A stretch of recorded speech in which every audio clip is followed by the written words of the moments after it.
सांप से खेलने वालों को ये याद रखना चाहिए कि किसी किसी सांप के कांटे का कोई मंत्र नहीं होता। भारतीय सिनेमा जगत में मिलेनियम के खलनायक प्राण, जिनकी कुटिल मुस्कान और आंखों से घूरना दर्शकों में खौफ पैदा कर देता था। कहते हैं जिस कदर कोई अपने बच्चों का नाम रावण या कंस नहीं रखना चाहता, उसी तरह लोग कभी प्राण नाम नहीं रखते थे। भूमिका चाहे जैसी हो, अपने बेमिसाल अभिनय से हर किरदार को निभाते हुए ये एहसास छोड़ जाते थे कि उनके बिना उस किरदार की पहचान मिथ्या है। तभी तो अक्सर फिल्म के नायक से ज्यादा मेहनताना उन्हें दी जाती थी और फिल्मों की कास्टिंग में उनका नाम खास अंदाज में दिखाया जाता था।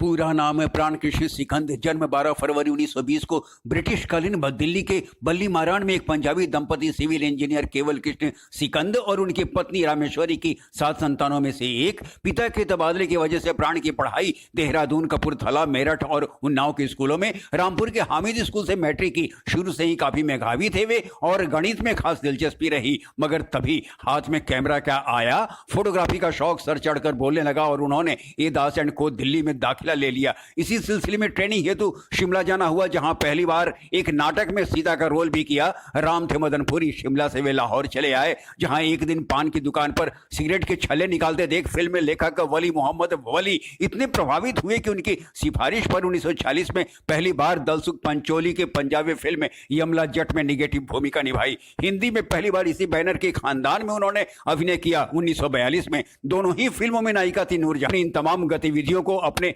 सख्त मिजाज पिता से छुपाए तो रखा, मगर उन्हें जानकारी मिल ही गई और अपनी सहमति देते उन्होंने शिद्दत से काम करने की सलाह दी। प्राण साहब ने 1945 में शुक्ला अहलवालिया से शादी कर ली। लाहौर में उन्होंने कोई 22 फिल्मों में काम किया, जिनमें 18 प्रदर्शित हुई। 1947 में मुल्क के बंटवारे के बाद वे बंबई आ गए, जहां 1 साल के संघर्ष के बाद उन्हें बॉम्बे टॉकीज के फिल्म जिद्दी में खलनायक की भूमिका मिली।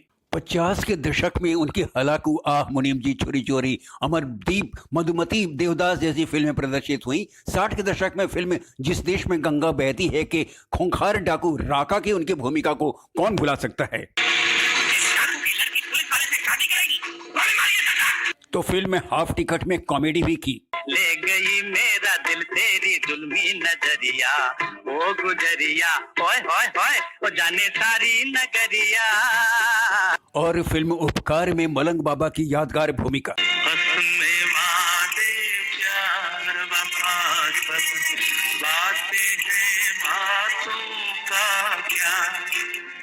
कोई किसी का नहीं, ये झूठे नाते हैं नातों का क्या। 1967 में उपकार और 1969 में आंसू बन गए फूल में अभिनय के लिए बेस्ट सपोर्टिंग एक्टर का फिल्म फेयर अवार्ड मिला। इसी तरह फिल्म नन्हा फरिश्ता में भी उनका अभिनय प्रभावित कर गया। इसमें बाइबल, इसमें है कुरान, बोलो बच्चा है महान, जग में बच्चा है महान। इस दशक की अन्य खास फिल्में जब प्यार किसी से होता है, शहीद राम और श्याम, राजकुमार, पत्थर के सनम, मिलन वगैरह। 70 के दशक में अधिकार तो है खुशी का, इसने ये राज जाना है, काम आदमी का है, काम आदमी का, औरों के काम आना। आन बान। शेर और बकरी जिस घाट पर एक साथ पानी पीते हो, वो घाट हमने देखा है और ना देखना चाहते हैं। Victoria number 203। बेचारे बिना सहारे, देखो पूछ पूछ कर हारे, दिन काले की चाबी लेकर फिरते मारे मारे। हो राजा ये हैरान, मैं दीवाना ये मस्ताना, दोनों मिलके गाए गाना, ओ हसीना रूप तेरा मस्ताना। मेरे जाल में आई हुई चिड़िया उड़ नहीं सकती, क्योंकि मैं उसके पर कतर देता हूँ। धर्मा। राज खुलने का तुम पहले जरा अंजाम सोचना, इशारों को अगर समझो, राज को राज रहने दो। जंजीर। यारी है ईमान मेरा, यार मेरी जिंदगी, प्यार हो बंदों से ये, प्यार हो बंदों से ये, सबसे बड़ी है बंदगी। कसौटी। हम बोलेगा तो बोलोगे कि बोलता है। मजबूर। दारू की बोतल में बाहर पानी भरता है, फिर मैं कहना माइकल दारू पी के दंगा करता है। अमर अकबर एंथोनी। रॉबर्ट सेठ, तुम्हारे इस सोने से तुम्हारे ही आदमियों को खरीद कर आज मैं तुम्हारी जगह पहुंच गया हूँ। डॉन। इंसान अपनी बुराई छोड़ सकता है काका, लेकिन इंसान की बदनामी हमेशा उसके साथ रहती है। और बेईमान। अगर बेटे के लिए अपने फर्ज को भूल जाना चाहिए, तो फर्ज के लिए भी बेटे को याद रखने का किसी को कोई अधिकार नहीं। में अपने दमदार अभिनय से सबको प्रभावित किया। फिल्म बेईमान के लिए एक बार फिर उन्हें 1972 का बेस्ट सपोर्टिंग एक्टर का फिल्म फेयर अवार्ड मिला। उनके अभिनय का जादू 80 के दशक में भी बरकरार रहा। क्रोधी। क्रोध लोभ माया मैं सच राम तेरे घर आया, तेरे मंदिर की ज्योति से मन का दीप जलाया। कालिया। हमारी जेल से संगीन कैदी जो बाहर गया है, उसने तुम्हारे उस दरबार में दुआ मांगी है, तो यही दुआ मांगी है कि अगर दोबारा जेल जाए तो रघुवीर सिंह की जेल में न जाए। बड़े दिल वाला। जीवन के दिन छोटे सही, हम भी बड़े दिल वाले। शराबी। आज की दुनिया में अगर जिंदा रहना है तो दुनिया के बटन अपने हाथ में रखने पड़ते हैं, वरना ये दुनिया जिंदा नहीं रहने देगी। शहंशाह। खुदा की दुनिया बहुत बड़ी है बहन, जो आसमानों से बिजलियां गिराता है, रहमत की बारिश भी वही करता है।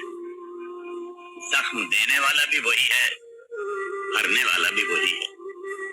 इंसान तो सिर्फ मरहम रख सकता है। जैसी फिल्मों में उनकी अलग अलग भूमिका से 90 के दशक में भी सनम में बेवफा। शायद तू ये भूल गया कि इस जमीन पर फतेह अकेला पैदा नहीं हुआ है, उसके साथ उसकी बला की जिद भी पैदा हुई है। कहीं मेरी जिद किसी जिद पर आ गई तो अपनी बेटी के रास्ते में पड़े हुए बेशुमार कांटों को तो मैं अपने दामन में समेट लूंगा, लेकिन तेरे रास्ते दहकते हुए अंगारों से भर दूंगा। पनाह। इम्तिहान प्यार की 1942 लव स्टोरी उनके द्वारा अभिनीत कुछ खास फिल्मों में शुमार हैं। इस तरह कोई 350 से अधिक फिल्मों में उन्होंने काम किया और कभी अपनी भूमिका को दोहराया नहीं। तभी तो 1997 में film fair life time achievement award उन्हें मिला, तो भारत सरकार ने उन्हें 2001 में पद्म भूषण से नवाजा। इतना ही नहीं, 2013 में प्रतिष्ठित दादा साहब फाल्के पुरस्कार उन्हें प्रदान किया गया। दुर्भाग्यवश इस महान अदाकार ने लंबी बीमारी के बाद 93 वर्ष की उम्र में मुंबई के लीलावती अस्पताल में 12 जुलाई 2013 को अंतिम सांस ले ली। ये भी एक संयोग है कि उनके जन्म और मृत्यु की तिथि एक ही थी, 12। जीवंत अभिनय तथा बेहतरीन संवाद अदायगी के बलबूते दर्शकों के दिलों में खलनायक का भयावह रूप उकेरने वाले प्राण असल जिंदगी में बेहद सरल, ईमानदार और समाज सेवा और सबसे अच्छा व्यवहार करना उनका गुण था।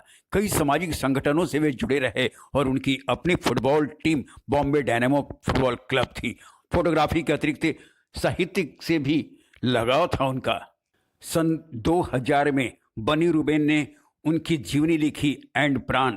आज वो हमारे बीच नहीं, मगर अभिनय के क्षेत्र में कोई 6 दशक के उनके योगदान को हमेशा याद किया जाएगा। लूटमार करना हमेशा पाप है, ये